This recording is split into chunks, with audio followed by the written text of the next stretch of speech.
Joining me is Benson Ocheng, who's an environmental law expert. Thank you very much for joining us here on Bottomline Africa. I'll just start from that question that Henry actually posed. Can a new global agreement be reached? Well, it depends on agreement on what, because we have the latest agreement we call Paris Agreement that was agreed in 2015.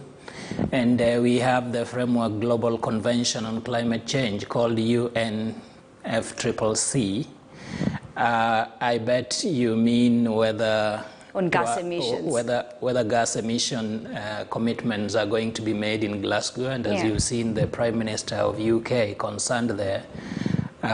Is normally very difficult to say whether an agreement would be reached beforehand. So we can wait and see as parties prepare for Glasgow. Okay, speaking of agreements and pledges, in 2009 it was agreed that nations would provide $100 billion a year in climate finance for developing countries by 2020, a target that is yet to be reached. Where are we going? Well, is a sad state of affairs, really, because there was a lot of commitment that was made, particularly in the COP15 that you've referred to, Copenhagen 2009. And the commitment by the global community, particularly developing countries, was that they would mobilize up to about $100 billion per year by the year 2020. Attempts have been made to that effect, but going by current rates, not even half of that has been achieved so far. And of course, we are in 2021. Credit to the global community. A framework for doing that has already been established, what we call Green Climate Fund, which is headquartered in Korea. And they are going on with the processes of accreditation of parties to that. You've seen recently in the news, Kenya Commercial Bank has lately become the first bank in Kenya, and actually just one of the few in the African region to have got accreditation to GCF. So we give credit where it is due that some efforts are going in there, but we are still far, far away from what the commitment and the targets should be. All right, I want us to take a short break, but of course, when we come back, we will be talking about what more needs to be done. Of course, something has been done, but is it enough? Are we going towards the right direction? At which pace do we need to act faster? This and more after this short break. Benson Ocheng will still be with me, but first, I leave you with Destination Africa.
This is KTN News.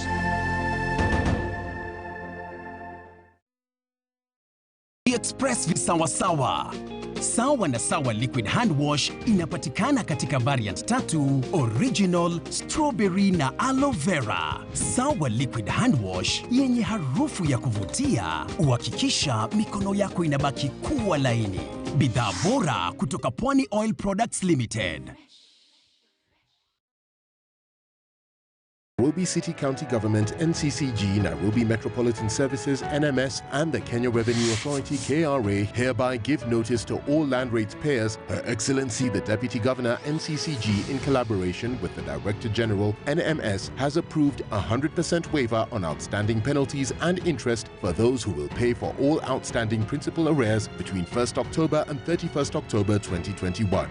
To take advantage of the waiver, billing and payment for the amount due will be undertaken through the Nairobi Revenue System, NRS. Once the account has been created, ratepayers should send their LR number or a copy of their latest land rates payment receipt and national ID or KRA PIN copy to landrates@kra.go.ke or call 0709 014 747 to provide the same details to get an NRS waiver bill. Alternatively, ratepayers can visit the following areas with the above documents to be assisted in both account creation and billing for the waiver. KRA offices at Times Tower's ground floor banking hall, waiver customer care desk at the sunken parking Aga Khan Walk, and NMS customer care desk at Green Park Bus Terminus, former Railways Club. All payments shall be made through the following channels, quoting the NRS bill number as your payment reference number. Cooperative Bank of Kenya, account name Nairobi City County KRA Revenue Collection Account, account number 0114170941000. Equity Bank, account name Nairobi City County KRA Revenue Collection Account, account number 1770279910476.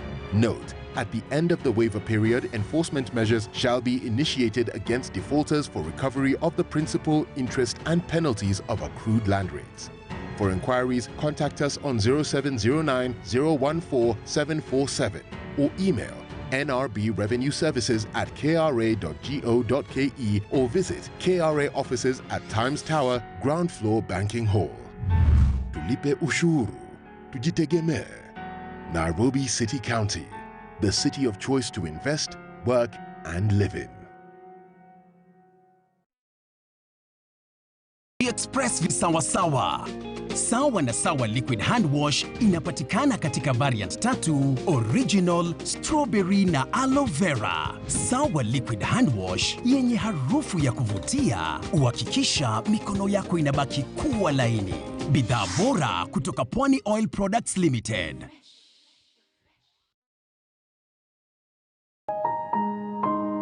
Giza likiongezeka, dhamana ya mwanga inaongezeka. Majaribu yakizidi, ushindi huwa mkuu zaidi. Unaweza kuzama tu kiasi fulani. Hamasisha wapigaji simu na dhamana ya mwanga quote kwa kubonyeza *811 *897 hash. Sisimua gumzo na sikiza. We are going towards elections in this country of Kenya, and the most important thing is having peaceful elections. Elections that where every Kenyan feels a member, a citizen.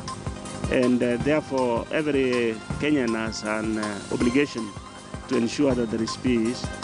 We don't want the situation where every 5 years, certain people suffer because of elections.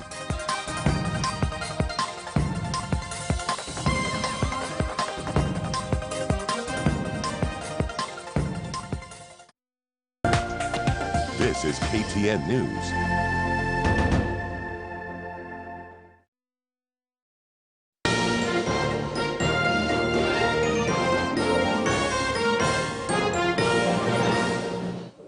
Welcome back and thank you for staying with Bottomline Africa. Of course, we continue with that conversation on climate change and how best we can solve the issue. Joining me still, my guest, Benson Oncheng, who is an environmental law expert. And of course, Benson, before we went for that break, you're talking about the fact that, yes, efforts have been put in place. We can see progress, but is it at the right pace? Well, definitely not. Countries have fallen far short of their global commitments to deal with climate change. And when we are talking finance, we are basically dealing with developed countries. From the commitments of 2009 of mobilizing $100 billion per year by year 2020, and not even getting to half the target in 2021.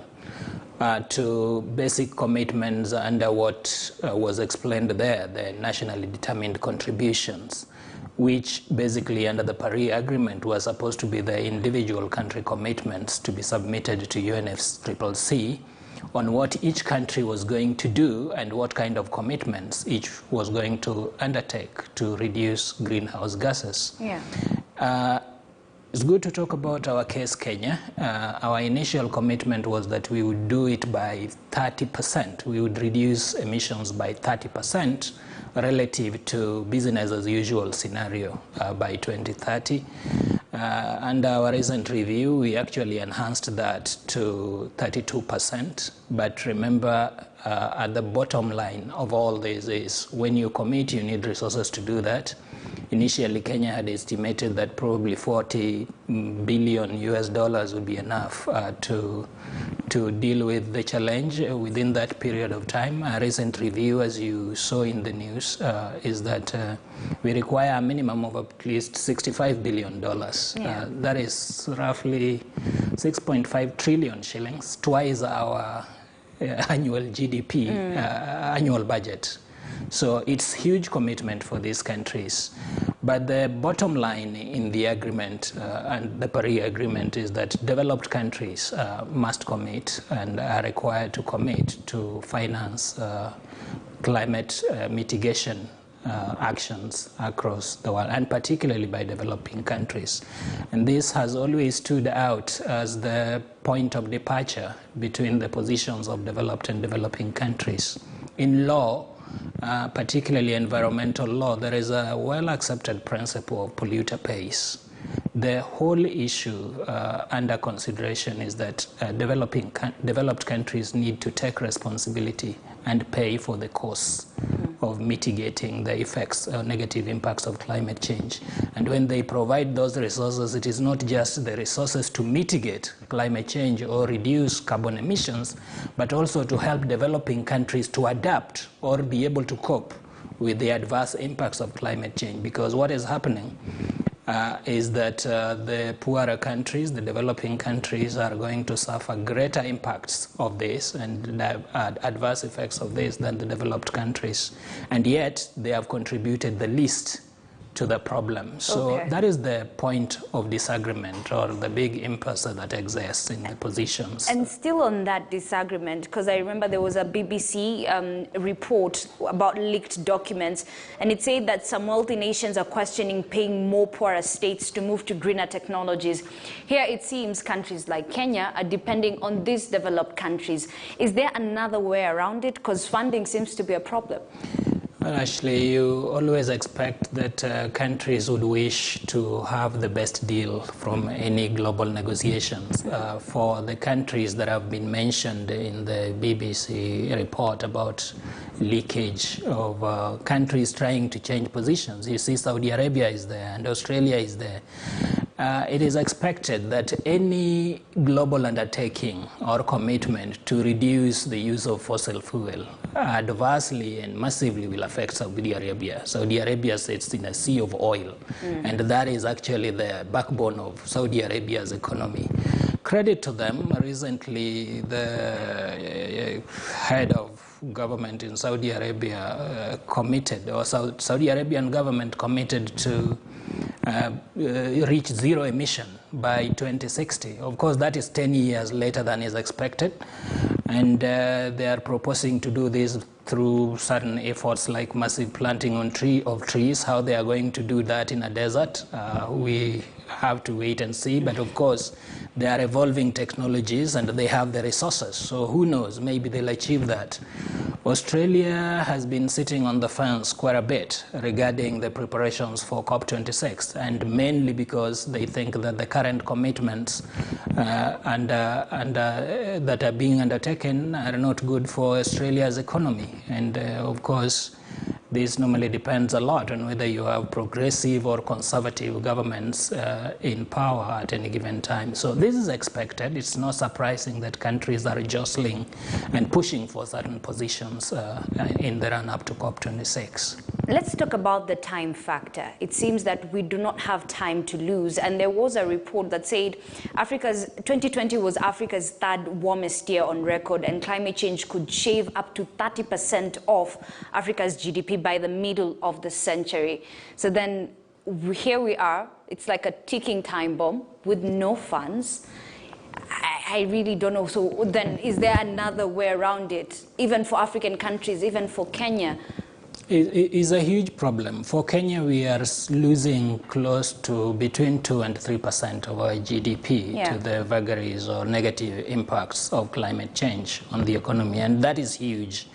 Of course, you can already see the effects, drought all over the country and crop failures, when rains come, serious flooding, and all this is part of the cause of climate change. Of course, UNEP report estimates that by 2030, we will be having over 200 million moving away from their homes for various reasons. We're going to have more and more conflicts, and you see a lot of conflicts among communities when people can't get water for their cattle or pasture for the cattle and that kind of thing. So we are already bearing huge burden of the impacts of climate change, and the resources required are massive. Yeah. We are talking of how much? We are talking of, under what we have now as our National Climate Change Action Plan. Initially, we had estimated that we would require about $1.8 trillion every year to be able to implement that Climate Change Action Plan.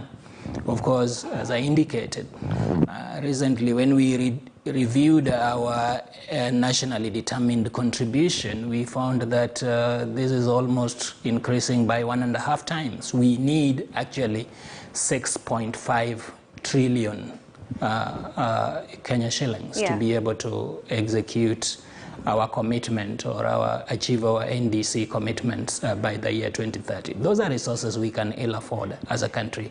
And so it means that we have to look for innovative ways to mobilize these resources. They have to come from private sector. There must be public funding allocations. And of course, as you expect, from international pool of resources and multilateral sources. Okay, I always say that all this begins with us. Even as Kenyans, as residents of, Kenya and the world and the globe in general, how do we strengthen our resilience when it comes to fighting this climate change? Resilience strengthening, first of all, requires proper policies and strategies. And in this country, I think we've done fairly well. In 2010, just around in the run-up to Copenhagen meeting, or COP, we developed what we call National Climate Change Response Strategy. We followed that around 2013 with our first National Climate Change Action Plan. In 2016, we were the forerunners in developing a comprehensive legislation on climate change. We call the Climate Change Act of 2016. The same year we developed a framework policy on climate change for Kenya, and of course we followed that with a climate change finance policy. Some of those actually, Kenya is a pioneer in the region in trying to get these instruments in place. Having done that, of course, we have started a number of programs and commitments, even at county level, that many county governments have now put in legislation and policies on climate change, including on climate finance. And under the Climate Change Act of 2016, county governments are required to develop strategies integrated with their county integrated development plans to deal with climate change and set aside resources for doing that. So at national level, there is a huge World Bank program, actually one of the biggest multilateral funding commitments coming to Kenya, which is basically called Financing Locally Led Climate Action. Yes. And that is where I was coming to. You develop resilience through local climate action. And that climate action should be locally led. Don't mistake me, I'm not talking about bottoms up. I'm talking about locally led climate actions, which are done at grassroots level. Okay, all right. Thank you very much, Benson Ocheng, an environmental law expert. Climate action